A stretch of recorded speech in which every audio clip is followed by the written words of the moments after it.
اللہ رب العزت کا سب سے پہلا گھر جو ہے وہ بیت اللہ ہے، جو اللہ کا سب سے پہلا گھر ہے۔ بیت اللہ کی عظمت و شان کیا ہے؟ خانہ کعبہ اللہ کا وہ عظیم گھر ہے کہ جو بندہ اس کی زیارت کرے اور پہلی نظر پر اللہ رب العزت کی بارگاہ میں جو بھی دعا مانگے اللہ رب العزت قبول فرماتا ہے۔ ہم میں سے بہت سارے ایسے دوست ہیں جنہوں نے عمرہ یا حج کی سعادت حاصل کی ہے، ان کو اندازہ ہے کہ یہ جو اللہ کا پاک گھر ہے بیت اللہ، اس کی شان کتنی عظیم اور کتنی بلند و بالا ہے، اور یہاں کتنی اللہ رب العزت کا روپ ہے، رب کی رحمتیں کیسے جو ہے نا نازل ہو رہی ہیں کہ بندہ وہاں جب جاتا ہے بیت اللہ کی زیارت ہوتی ہے اور وہاں جب نماز پڑھتا ہے اور جب منہ طرف کہتا ہے رو برو اس قبلہ کے، تو وہ اس یہاں جو ہم پاکستان میں کہتے ہیں منہ طرف قبلہ کے، وہاں جب ہم جا کے کہتے ہیں رو برو اس قبلہ کے، وہاں جو طبیعت میں ایک کیفیت بنتی ہے، جو لرزہ طاری ہوتا ہے، اس کی لذت ہی اپنی ہے۔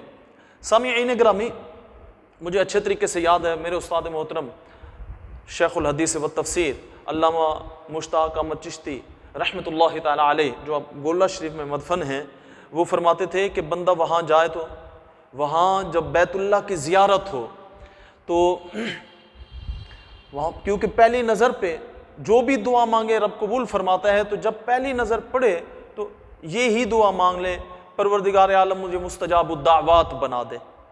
مستجاب الدعوات کا کیا مطلب ہے؟ مستجاب الدعوات کا یہ مطلب ہے کہ باری تعالیٰ میں جو بھی دعا مانگوں تو اس کو قبول فرما لے۔ تو اللہ کی رحمت سے بعید نہیں کہ رب اس بیت اللہ کی زیارت کے صدقے مستجاب الدعوات بنا دے۔ تو بہرحال یہ عظمتوں والا گھر، یہ برکتوں والا گھر، یہ بیت اللہ خانہ کعبہ، اس کی تاریخ کے حوالے سے میں چند باتیں ذکر کرنا چاہتا ہوں کہ اس کی جو تعمیر ہوئی کس انداز میں ہوئی اور تاریخ میں اس کی کتنی بار تعمیر کی گئی اور کس انداز میں ہوئی، میں یہ عرض کرنا چاہتا ہوں۔ تو سامعین گرامی، سب سے پہلے تفسیر عزیزی میں ہے کہ جب اللہ رب العزت نے حضرت آدم علیہ السلام کو دنیا میں بھیجا تو حضرت آدم علیہ السلام اللہ کی حکمت سے جب دنیا میں تشریف لائے تو آپ نے دنیا میں ایک وحشت دیکھی، آپ کو گھبراہٹ ہوئی، اور اللہ رب العزت کی بارگاہ میں عرض کی، پروردگار عالم وہاں بیت المعمور تھا، وہاں تیری تسبیح و تحلیل ہوتی تھی، ملائکہ طواف کرتے تھے، جب دل کرتا تھا بیت المعمور کا طواف کر لیتے تھے، تسبیح و تحلیل کا وہاں ذکر ہوتا تھا، وہ خوبصورت آوازیں سنتے تھے، یہاں تو کچھ نہیں ہے۔ تو پروردگار عالم وہ چیز کیسے عطا ہوگی، وہ والی کیفیت کیسے نصیب ہوگی؟ تو اللہ رب العزت نے حضرت جبریل امین کو بھیجا کہ اے جبریل امین جا اور اس جگہ کی نشاندہی کر دے جو جہاں پر میرا گھر بنے گا، جو سنٹر آف ارتھ ہے، جو پوری دنیا کا سنٹر ہے۔ اور یہ میں بات بتا دوں کہ جہاں خانہ کعبہ ہے ہر سمت سے زمین برابر ہے، اور یہ خانہ کعبہ بیت المعمور کی سیدھ پر ہے۔ جبریل امین حضرت آدم علیہ السلام کے ساتھ آئے اور جبریل امین نے آ کے اس جگہ کی نشاندہی کی، پھر اپنا پر مار کے 7ویں زمین تک اس کی بنیاد کھودی اور 5 پہاڑوں کے پتھروں سے اس بنیاد کو بھر دیا، پھر اس پر بنیادیں رکھی گئیں، اور اس طرح وہ خانہ کعبہ کی پہلی تعمیر ہوئی۔ حضرت آدم علیہ السلام اس خانہ کعبہ کا طواف بھی کرتے اور اللہ کا ذکر بھی کرتے تھے۔ تو حضرات گرامی، ایک تو یہ ہو گیا کہ بیت المعمور کی سیدھ پہ سنٹر آف ارتھ، زمین کا جو سنٹر ہے، وہاں پر اللہ کا پاک گھر بنا۔ اور یہاں ایک مسئلے کی میں وضاحت بھی کر دوں کہ یہ جو خانہ کعبہ ہے نا، یہ اللہ رب العزت کی انوار و تجلیات کی سمت ہے۔ تو یہ خانہ کعبہ عمارت کا نام نہیں ہے، وہ سمت کا نام ہے، اور سمت 7ویں زمین سے لے کر عرش تک۔ کوئی بندہ خانہ کعبہ کی سطح جو عمارت بنی ہوئی ہے، کوئی اوپر ہے کوئی نیچے ہے، وہاں بھی 2-3 منزلیں بنی ہوئی ہیں. کوئی خانہ کعبہ اب اوپر والی بالکل چھت پہ ہے، وہاں طواف کر رہا ہے اور وہ قبلے کی طرف جو ہے نا منہ کر کے نماز پڑھتا ہے تو وہ سمت آ گئی تو اس کی نماز ہو جائے گی. اس طرح جہاں بھی اللہ رب العزت کی مسجد ہے وہ مسجد عمارت کا نام نہیں ہے، اس جگہ کا نام ہے. مسجد تحت الثری سے لے کر عرش تک وہ پوری سمت ہے، جس طرح بیت اللہ اللہ کا گھر ہے. اچھا، ایک روایت تو یہ ہو گئی کہ وہاں خانہ کعبہ کی تعمیر ہوئی، اور دوسری روایت کے مطابق یہ ہے کہ جب حضرت آدم علیہ السلام نے اللہ کی بارگاہ میں یہ عرض کی تو اللہ رب العزت نے عرض یہ کی کہ باری تعالیٰ وہاں تسبیح و تحلیل ہوتی تھی، بیت المعمور کا طواف ہوتا تھا، ادھر تو کچھ نہیں ہے.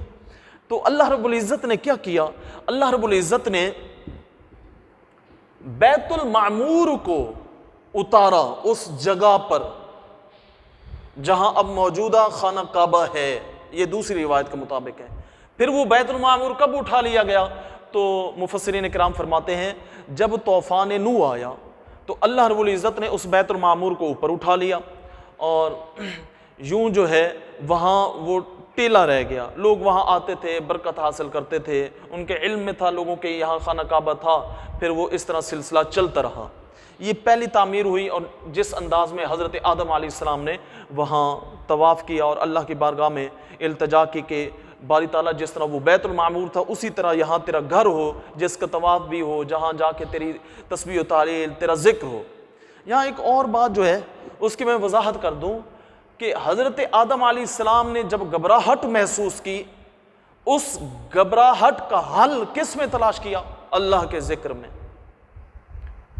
حضرات گرامی، الا بذکر اللہ تطمئن القلوب، اس آیت میں اللہ رب العزت نے یہی بات تو سمجھائی ہے کہ اللہ کے ذکر میں دلوں کا اطمینان ہے. اور حضرت آدم علیہ السلام کی زندگی کا یہ واقعہ ہمیں بتا رہا ہے کہ حضرت آدم جو سب سے پہلے اللہ کے نبی ہیں اس دنیا میں، انہوں نے اسی چیز کا درس اور سبق دیا کہ اگر تم نے گھبراہٹ کا حل تلاش کرنا ہے تو پھر اللہ کے ذکر میں تلاش کرو. اور جو وہاں جائے، خانہ کعبہ جا کے طواف کرے، تو وہاں تو سکون ہی سکون ہے، وہاں تو سب غم بھول جاتے ہیں، وہاں تو دعائیں قبول ہوتی ہیں. اور تاریخ میں یہ بھی ہے کہ خانہ کعبہ جہاں یہ سینٹر آف ارتھ ہے، پانی پہ جھاگ بنا، جھاگ پھر جو ہے نا زمین کی شکل میں آئی اور یہ سینٹر تھا. یہیں پر خانہ کعبہ پہلی دفعہ حضرت آدم علیہ السلام کی گزارش پر اللہ رب العزت نے تعمیر کرنے کا حکم دیا. چلو جی، طوفان نوح آیا، بیت المعمور دوسری روایت کے مطابق اٹھا لیا گیا، وہاں باقی ٹیلا بچا، سلسلہ چلتا رہا. پھر حضرت ابراہیم علیہ السلام کا وقت آیا، حضرت ابراہیم علیہ السلام کا دور آیا. اللہ رب العزت نے اس گھر کو دوبارہ آباد کرنے کے لیے حضرت ابراہیم علیہ السلام کو حکم دیا کہ اپنے بیوی حضرت ہاجرہ اور حضرت اسماعیل کو وہاں چھوڑ کے آؤ. وہ ایک پورا واقعہ ہے، پوری تفصیل ہے. وہ چھوڑ کے آئے، وہ جگہ آہستہ آہستہ آباد ہوئی. پھر اللہ کا حکم آ گیا، اے ابراہیم جا کے دوبارہ وہاں میرا گھر اب تلاش کرو، اس کی بنیادیں تلاش کر کے وہاں جو ہے میرا گھر تعمیر کرو. اب کیا ہوا؟ حضرت ابراہیم علیہ السلام کی رہنمائی ایک بادل کے ذریعے کی گئی. اس بادل نے آ کے جہاں وہ خانہ کعبہ کی بنیادیں پوشیدہ تھیں وہاں کی نشاندہی کی. پھر حضرت جبریل علیہ السلام نے وہاں جا کے نشان لگایا. جب وہ نشان لگ گیا تو پھر وہاں دوبارہ تعمیر ہوئی. اب تعمیر کرنے والے کون ہیں؟ حضرت ابراہیم ہیں اور ساتھ حضرت اسماعیل علیہ السلام ہیں. حضرت ابراہیم اینٹیں اٹھا کے رکھ رہے ہیں اور حضرت اسماعیل علیہ السلام اللہ کے نبی مزدور بن کے ہیں تو وہ اینٹیں اٹھا کے حضرت ابراہیم کو دے رہے ہیں اور حضرت ابراہیم وہ اینٹیں اٹھا کے خانہ کعبہ کی دیوار تعمیر کر رہے ہیں. اور یہ دیوار کس طرح تعمیر ہو رہی ہے؟ مقام ابراہیم جو پتھر وہاں موجود ہے اس پر حضرت ابراہیم علیہ السلام جو ہیں وہ کھڑے ہوتے ہیں. وہ پتھر حضرت ابراہیم علیہ السلام کے لیے نرم ہو گیا. اب بھی اس پتھر پر حضرت ابراہیم علیہ السلام کے پاؤں کے نشان موجود ہیں. جب حضرت ابراہیم ارادہ فرماتے اوپر اٹھنے کا وہ پتھر اوپر اٹھ جاتا. اب جب ارادہ فرماتے تھے دائیں طرف مڑنے کا وہ پتھر دائیں طرف مڑ جاتا. ارادہ فرماتے بائیں طرف مڑنے کا وہ پتھر بائیں طرف مڑ جاتا. تو اس پتھر کی بھی اپنی شان ہے. جب حضور نے اس پتھر کے مقام ابراہیم کی یہ شان بیان کی تو حضرت عمر رضی اللہ تعالی عنہ نے عرض کی کہ یا رسول اللہ اگر یہ پتھر اتنی عظمتوں والا ہے تو اس کو اپنی جائے نماز نہ بنا لیں. ابھی انہوں نے یہ خواہش کا اظہار کیا، حضور خاموش تھے، اللہ نے وحی نازل فرما دی وَاتَّخِذُوا مِن مَقَامِ إِبْرَاهِيمَ مُصَلَّى، مقام ابراہیم کو جائے مصلی بنا لو۔ اب بھی طواف کے بعد وہاں 2 نفل ادا کیے جاتے ہیں، اور جو لوگ وہاں خوش نصیب جا کے زیارت کرتے ہیں تو حضرت ابراہیم علیہ السلام کے پاؤں کے قدموں کے نشان بھی اس پر موجود ہیں۔ یہ انوکھی تعمیر تھی، لیکن جب وہ تعمیر ہوئی تھی حضرت آدم علیہ السلام نے جس انداز میں تعمیر کی تھی اسی انداز میں ہوئی۔ دروازے بالکل 2 تھے اور زمین کے ساتھ ٹکے ہوئے تھے۔ ہر عام و خاص جو ہے، امیر غریب نیک متقی پرہیزگار اللہ کے گھر میں جا سکتا تھا، زیارت کر سکتا تھا۔ یہ سلسلہ ایسے چلتا رہا۔ دوسری دفعہ یہ حضرت آدم نے مکمل تعمیر کی، پھر حضرت ابراہیم نے خانہ کعبہ کی مکمل تعمیر کی، اس کے بعد جو ہے نا جزوی تعمیر ہوتی رہی۔ قوم عمالقہ نے کی، قوم جرہم نے کی، قصی بن کلاب نے اس کی جزوی جو ہے نا تعمیر کی تھی، مرمت جیسے ہوتی رہی۔ پھر یہ سلسلہ چلتا رہا۔ قبیلہ قریش کی ایک عورت جو خانہ کعبہ میں جاتی تھی، وہاں جو ہے نا خوشبو سلگاتی تھی، ٹھیک ہے، تو وہاں ایک شعلہ اٹھا، کیونکہ اس کی تعمیر جو ہے وہ چھت اس کی لکڑی کی بنی ہوئی تھی اور کافی لکڑی کا کام ہوا تھا، تو اس شعلے نے لکڑی کو لپیٹ لیا اور وہ آگ لگ گئی۔ جب آگ لگی اس لکڑی کو تو وہ تو عمارت جل گئی۔ پھر قریش والوں نے ولید بن مغیرہ کو سرپرست بنایا، ان کو مقرر کیا، سرپرست مقرر کیا کہ آپ جو ہیں قبیلہ قریش سے جو ہے حلال پیسے جمع کریں اور اللہ کے گھر کی دوبارہ تعمیر کریں۔ لیکن اس وقت ہوا کچھ یوں، کیونکہ وہ ماحول ایسا تھا، سودی کاروبار عام ہوتا تھا۔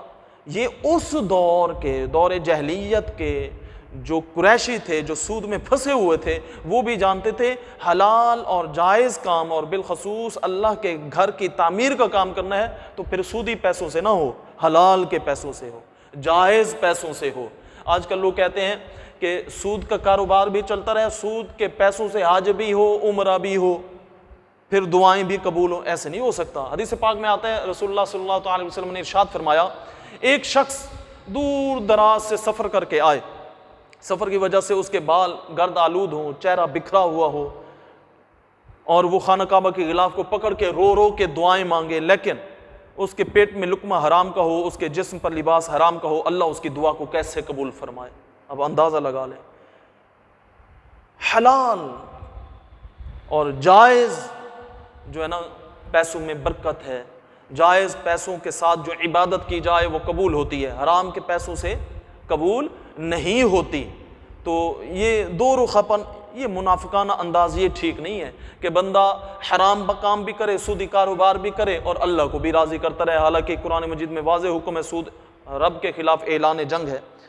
تو بہرحال قریش نے پھر کیا کیا، جب انہوں نے کہا کہ حلال کے پیسوں کو جمع کرنا ہے تو ولید بن مغیرہ جو ہیں انہوں نے حلال کے پیسے جمع کرنا شروع کیے، تو پیسے کم پڑ گئے، اس کی عمارت کو کچھ چھوٹا کر دیا گیا۔ حتیم جو اب موجودہ حتیم ہے وہ باہر نکل گیا، اب بھی وہ حتیم بحر ہے، مزاب رحمت اس حتیم کی طرف ہے۔ تو انہوں نے یہ کیا۔ اس کے بعد کیا ہوا؟ ایک تو یہ کام ہوا، پیسے کم پڑ گئے، حلال کے پیسے کم تھے، عمارت چھوٹی ہوئی۔ دوسرا کام یہ ہوا کہ انہوں نے خانہ کعبہ کا جو دروازہ ہے وہ پہلے زمین کے ساتھ تھا، اس کو اوپر کر دیا تاکہ جس کو دل کرے اندر داخل ہونے دے اور جس کو دل کرے روک لے۔ یہ کام ہوا۔ آج بھی وہی روش چلی جا رہی ہے۔ نیک متقی پرہیزگار جتنا بھی ہو، کوئی وقت کا شیخ الحدیث ہو، مفتی ہو، بہکی وقت ہو، شیخ الاسلام ہو، اس کے لیے دروازہ نہیں کھلتا، اور بادشاہوں کے لیے، پیسے والوں کے لیے خانہ کعبہ کا دروازہ اکثر کھل جاتا ہے۔ یہ وہی روش چلی آ رہی، یہ بھی نامناسب ہے۔ اچھا جی، تیسرا کام یہ ہوا کہ خانہ کعبہ ڈبل اس کی چھت کو بلند کر دیا گیا، پہلے 9 ہاتھ تھا، پھر 18 ہاتھ کیا گیا۔ چوتھا کام یہ ہوا، خانہ کعبہ کے اندر جو ہے نا 2 صفیں لکڑی کی بنائی گئی اور 3 پلر اس میں رکھے گئے۔ اب بھی یہی صورتحال ہے۔ تو 5واں کام یہ ہوا کہ میزان چھت پر چڑھنے کے لیے نا ایک کونے سے ایک سیڑھی بنائی گئی۔ یہ 5 کام ہوئے، لیکن مین جو 2 کام ہوئے، ایک تو یہ تھا دروازہ اوپر کر دیا گیا، دوسرا انہوں نے جو ہے حتیم کو باہر نکال دیا، حتیم باہر نکل آئے۔ اس میں حکمت تھی، ہم جیسے غریب لوگ جو ہیں جو خانہ کعبہ کے اندر نہیں جا سکتے، ان کے لیے کہاں دروازہ کھلنا ہے، تو وہ سجدے یقین کریں مجھے یاد ہیں جب حتیم کعبہ میں سجدہ کیا اور کعبہ کی دیوار کو سر لگ رہا تھا، ایسے لگ رہا تھا رب کے انوار و تجلیات کا نزول ہو رہا ہے، یہ شرف حاصل ہوا مجھے۔ حتیم کے اندر جو نماز پڑھی جائے گی گویا وہ ایسے ہے جیسے بیت اللہ کے اندر نماز پڑھی گئی، اور جو طواف ہوتا ہے وہ حتیم سے بہر ہوتا ہے۔ اچھا جی، یہ ہو گئی تیسری تعمیر۔ اس کے بعد سلسلہ چلتا رہا ایسے۔ ام المومنین اما عائشہ صدیقہ رضی اللہ تعالی عنہا کی ایک روایت ہے، آپ فرماتی ہیں کہ سرکار دو عالم صلی اللہ تعالی علیہ وآلہ وسلم نے مجھے حتیم میں حضرت ابراہیم علیہ السلام کے تعمیر کردہ خانہ کعبہ کی بنیادیں دکھائیں۔ اس کا مطلب ہے کہ حتیم جب حضرت ابراہیم نے تعمیر کیا تھا، یہ حتیم خانہ کعبہ کے اندر ہی آ گیا تھا، اس پر بھی دیوار تھی۔ تو ام المومنین حضرت اما عائشہ صدیقہ رضی اللہ تعالی عنہ فرماتی ہیں، حضور نے فرمایا اگر لوگ نئے نئے مسلمان نہ ہوتے اور ان کے جذبات بھڑکنے کا مجھے خدشہ نہ ہوتا تو میں خانہ کعبہ کی عمارت کو توڑوا کے دوبارہ اسی طرح بناتا جیسے میرے جد حضرت ابراہیم نے بنایا تھا، اور حتیم کو خانہ کعبہ کے اندر شامل کر کے یہ اس کے اوپر دیوار بناتا۔ اس خواہش کو پورا کیا حضرت عبداللہ بن زبیر نے۔